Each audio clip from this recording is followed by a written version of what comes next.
कभी ऐसा होता है कि किताब सामने खुली है, फ़ोन भी दूर है, माहौल एकदम शांत और पढ़ने का पूरा समय भी है, लेकिन फिर भी मन पढ़ाई में बिल्कुल नहीं लग रहा।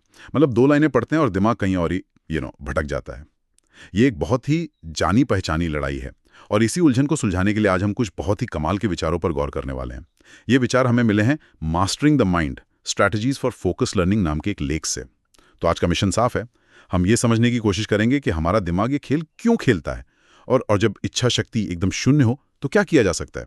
बिल्कुल। और यहाँ एक बात शुरू में ही साफ कर देना बहुत ज़रूरी है। ये जो मन ना लगने वाली स्थिति है ना, ये कोई आलस या कमज़ोरी की निशानी नहीं है। असल में ये हर उस इंसान के साथ होता है जो कुछ बड़ा हासिल करना चाहता है। तो ये एक स्वाभाविक संघर्ष है। चलिए तो फिर इस उलझन की जड़ तक पहुंचते हैं, पता लगाते हैं कि आखिर मन भटकने के पीछे की असली वजह क्या है। बिल्कुल। और इन कारणों को समझना ही, आप समझिए, आधी लड़ाई जीतने जैसा है। इस लेख में 4 मुख्य वजह बताई गई हैं। पहली है दिमाग का थक जाना, जिसे हम मेंटल फटीग कहते हैं। सोचिए, हमारा दिमाग एक स्मार्टफोन की तरह है। अब अगर उसमें 20 ऐप्स एक साथ खुले हों तो क्या होगा? हैंग हो जाएगा, बैटरी भी खत्म हो जाएगी। वही। और पढ़ाई के लिए जिस फोकस की जरूरत है वो उस हैंग हुए फोन से नहीं मिल सकता। ये तो बहुत सही उदाहरण है। और दूसरी वजह है लक्ष्य का साफ न होना। जब हमें पता ही नहीं कि हम ये पढ़ाई क्यों कर रहे हैं, जब मंजिल ही धुंधली हो, तो सफर में मजा कैसे आएगा? दिमाग को एक साफ क्यों चाहिए होता है। बिना क्यों के हर पन्ना एक बोझ जैसा लगता है। और दबाव वाली बात, मुझे लगता है इससे तो हर कोई जुड़ पाएगा। पेरेंट्स की उम्मीदें, समाज का प्रेशर। वही है तीसरी वजह, अत्यधिक दबाव। मुझे टॉप करना है, मुझे ये एग्जाम हर हाल में निकालना है। ये दबाव हमें प्रेरित करने के बजाय हमारे दिमाग को डरा देता है, और डरा हुआ दिमाग कभी सीख नहीं सकता, वो सिर्फ बचने के रास्ते खोजता है। और चौथी वजह थोड़ी गहरी लगती है, भावनात्मक सहारे की कमी। इसका क्या मतलब हुआ? इसका मतलब है हमारे अंदर की आवाज। जब हम खुद ही अपने सबसे बड़े आलोचक बन जाते हैं, जब हर छोटी सी असफलता पर हम खुद को कोसते हैं, तो हम अपना ही सहारा छीन लेते हैं। पढ़ाई सिर्फ दिमागी काम नहीं है, ये एक इमोशनल सफर भी है। तो जब ऐसी हालत हो, जब मन बिल्कुल ना माने, तो यहां से पहला कदम क्या होना चाहिए? मुझे लगता है जो सलाह यहां दी गई है वो थोड़ी हैरान करने वाली है। कहा गया है कि सबसे पहले तो खुद से लड़ना ही बंद कर दो। हाँ, ये सुनने में उल्टा लगता है, लेकिन ये सबसे जरूरी कदम है। हम क्या करते हैं, हम खुद को डांटना शुरू कर देते हैं, तुम कितने आलसी हो, तुमसे कुछ नहीं होगा। ये लड़ाई हमें और थका देती है। तो यहाँ नजरिया बदलने को कहा गया है। डांटने की जगह बस स्वीकार करना है, ठीक है, अभी मेरा मन थका हुआ है, कोई बात नहीं। 1 मिनट, खुद से लड़ना बंद करो सुनने में तो अच्छा लगता है, पर क्या यह बहाना बनाने का एक तरीका नहीं है? मतलब कोई आलसी इंसान भी तो यही कह सकता है कि मेरा मन थका हुआ है। बहुत अच्छा सवाल है। यहाँ फर्क इरादे का है। आलस का मतलब है कोशिश ही ना करना, जबकि आत्मकरुणा का मतलब है ये समझना कि आप कोशिश करना चाहते हैं पर अभी उस स्थिति में नहीं है। ये खुद को दुश्मन समझने की बजाय एक दोस्त की तरह सहारा देना है। जब हम लड़ना बंद करते हैं तभी समाधान की गुंजाइश बनती है। ये हार मानना नहीं है, ये एक स्ट्रैटेजिक ब्रेक है। ठीक है, ये बात समझ में आई। तो हमने खुद से लड़ना बंद कर दिया, अब आगे क्या? यहीं पर वो तरीका आता है जिसे गेम चेंजर कहा गया है, 5 मिनट का नियम। ये मुझे बहुत दिलचस्प लगा। नियम बहुत ही आसान है। जब पढ़ने का बिल्कुल मन ना हो तो ये लक्ष्य मत बनाओ कि आज मैं 6 घंटे पढ़ूंगा। ये लक्ष्य ही डरावना है। इसके बजाय खुद से सिर्फ एक छोटा सा वादा करना है, मैं सिर्फ 5 मिनट पढ़ूंगा, बस। इसके पीछे दिमाग का एक बड़ा ही मजेदार सिद्धांत काम करता है। देखिए, किसी भी काम को शुरू करने में सबसे ज्यादा दिमागी ऊर्जा लगती है। एक बार गाड़ी चल पड़ी तो उसे चलाते रहना आसान हो जाता है। अच्छा, एक्टिवेशन एनर्जी वाली बात। बिल्कुल। 6 घंटे की पढ़ाई एक बड़े पहाड़ जैसी लगती है, लेकिन 5 मिनट वो तो बस एक छोटी सी सीढ़ी जैसा है।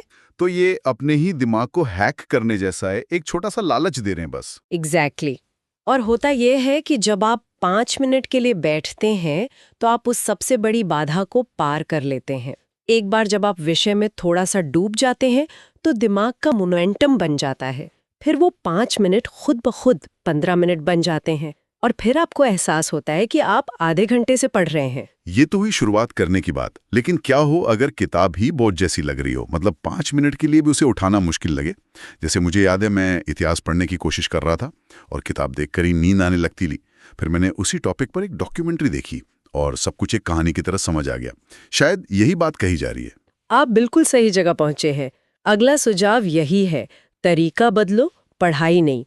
अगर एक रास्ता बंद है तो दूसरा रास्ता लेना होगा। किताब से पढ़ना सिर्फ एक तरीका है, एकमात्र तरीका नहीं। और इसके लिए कुछ मजेदार विकल्प भी बताए गए हैं, जैसे उसी विषय को किसी वीडियो से समझने की कोशिश करो, या फिर खुद जोर जोर से पढ़कर देखो, जैसे किसी और को समझा रहे हो। हाँ, इससे दिमाग ज्यादा एक्टिव रहता है। या किसी दोस्त को पढ़ाकर देखो। जब हम किसी को सिखाते हैं तो कॉन्सेप्ट सबसे ज्यादा साफ होते हैं। या अपने नोट्स को एक कहानी की तरह सोचो। बिल्कुल। यहाँ हकीम बात यह है कि हर दिमाग अलग होता है। तरीका बदलना हार नहीं है, ये एक स्मार्ट रणनीति है। ये अपने सीखने के तरीके को समझने और उसका सम्मान करने के बारे में है। ठीक है, तो हमने 5 मिनट के नियम से शुरुआत की, और अगर वो भी काम ना करे तो हम तरीका बदल सकते हैं।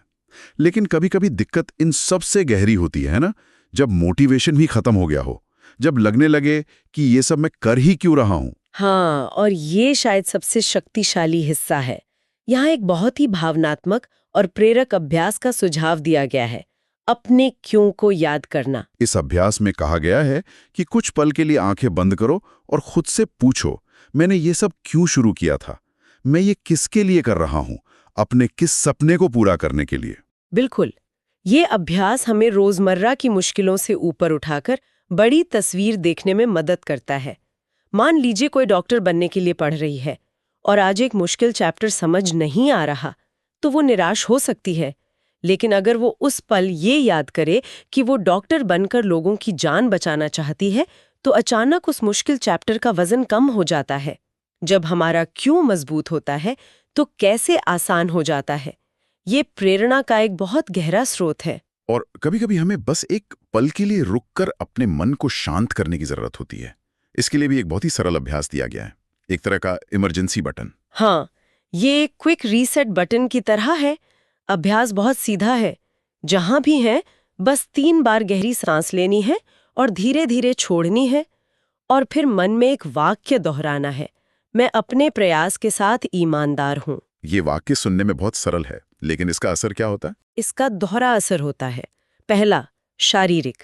गहरी सांस हमारे नर्वस सिस्टम को शांत करती है, तनाव कम होता है। दूसरा असर मनोवैज्ञानिक है। ये जो वाक्य है, ये अपराध बोध की भावना को कम करता है। ये प्रयास को महत्व देता है, सिर्फ परिणाम को नहीं, और यही सोच का सबसे बड़ा बदलाव है। अंत में इस लेख में एक बहुत ही सच्ची और सीधी बात कही गई है, जो आज के हमारे छोटे से प्रयास को कल के हमारे जीवन से जोड़ती है। हाँ, और वो विचार ये है कि जो आज पढ़ाई के इस छोटे से संघर्ष से भाग रहा है, वो कल जिंदगी की बड़ी भागदौड़ से थक जाएगा। और जो आज थोड़ा सा भी पढ़ लेता है, चाहे मन हो या न हो, वो कल जिंदगी को ज्यादा आराम से जी पाएगा। ये एक बहुत शक्तिशाली विचार है। बिल्कुल। ये हमें याद दिलाता है कि पढ़ाई एक 100 मीटर की दौड़ नहीं, बल्कि एक मैराथन है। और इस मैराथन में सबसे जरूरी है हर दिन खुद को वापस पटरी पर लाना। कुछ दिन बहुत अच्छे होंगे, कुछ बहुत बुरे। जरूरी ये है कि आप हर दिन एक छोटा कदम उठाएं। ये निरंतरता के बारे में है और इस बात पर विश्वास रखने के बारे में है कि आप कर सकते हैं। तो आज मास्टरिंग द माइंड के इन अंशों से हमने कुछ बहुत ही महत्वपूर्ण बातें सीखी। पहला, खुद को कोसने के बजाय समझना। दूसरा, बड़े लक्ष्य के जगह सिर्फ 5 मिनट से शुरुआत करना। तीसरा, तरीके बदलना, पढ़ाई नहीं छोड़ना। और आखिर में अपने असली मकसद को याद रखना। बिल्कुल। और इन सभी बातों को समेटते हुए मैं आज की इस बातचीत को एक सोचने वाले सवाल के साथ खत्म करना चाहूंगी। जरूर। सवाल ये है, ये लेख कहता है कि पढ़ाई हर दिन खुद को वापस लाने की एक कला है, जिसमें कठोर आलोचना के बजाय एक सौम्य और निरंतर प्रयास की जरूरत होती है। अगर हम इस फॉर्मूले को, यानी सख्त रवैये की जगह नर्म और लगातार कोशिश करने वाले रवैये को जीवन के दूसरे क्षेत्रों में भी लागू करें, जैसे कि हमारी सेहत, हमारे रिश्ते या करियर, तो और कहां-कहां बड़े और सकारात्मक बदलाव आ सकते हैं।